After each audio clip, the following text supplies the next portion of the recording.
Bismillahirrahmanirrahim. Dakwah.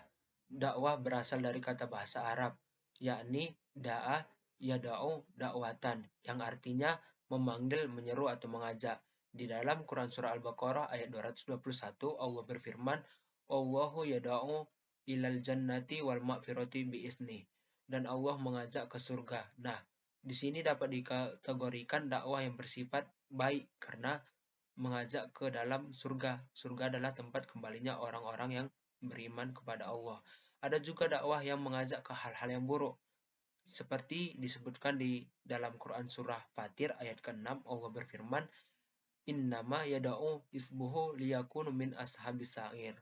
Yang artinya, syaitan itu senantiasa mengajak golongannya ke dalam api neraka yang menyala-nyala. Nah, di sini dakwah yang dilakukan syaitan adalah dakwah yang bersifat buruk karena mengajak golongannya ke neraka. Neraka adalah tempat kembalinya orang-orang yang ingkar kepada Allah. Jadi dapat disimpulkan bahwa dakwah itu adalah proses di mana seseorang diajak bisa dalam berbentuk positif, bisa juga mengajak dalam hal-hal yang negatif. Kemudian kedua ada unsur-unsur dakwah yang akan saya kaitkan dengan bimbingan manasik haji. Yang pertama ada da'i atau pelaku dakwah.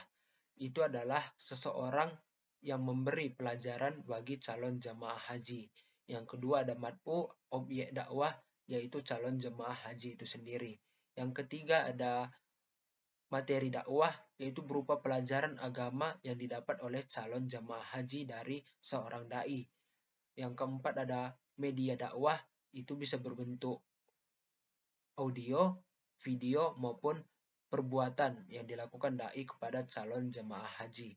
Yang kelima ada metode dakwah, bisa berbentuk ceramah dari da'i, bisa juga berbentuk diskusi.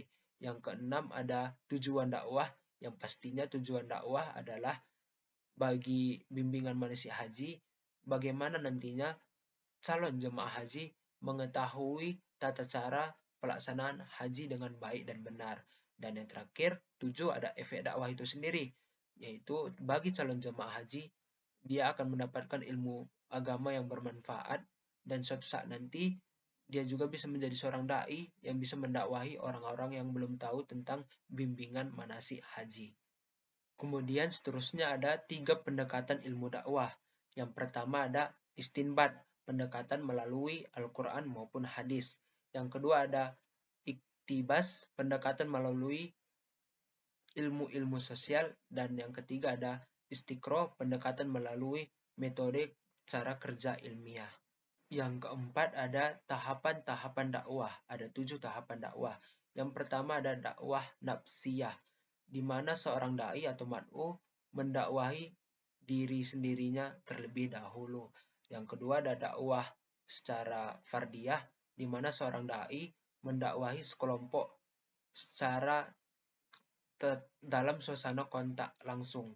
Yang ketiga ada dakwah ahliyah, di mana seorang da'i telah mengetahui seorang mad'u telah siap atau tidak menerima dakwah dan telah siap atau tidak menjalankan apa yang didakwahi. Yang keempat ada dakwah fi'ah, di mana seorang da'i mendakwahi sekelompok mad'u dalam suasana tatap muka, bisa di pesantren maupun di madrasah. Yang kelima ada dakwah hisbiyah, seorang da'i dari organisasi tertentu mendakwahi seorang mad'u dari organisasi lain. Yang keenam ada dakwah ummah, yaitu dakwah melalui media elektronik ataupun cetak. Media elektronik maupun cetak. Yang ke-7 ada dakwah syu'ubiyah, yaitu seorang da'i dari etnis tertentu mendakwahi seorang mad'u dari etnis yang berbeda dengan seorang da'i. Demikian yang saya sampaikan mengenai seputar dakwah. Mohon maaf atas segala kekurangan. Wassalamualaikum warahmatullahi wabarakatuh.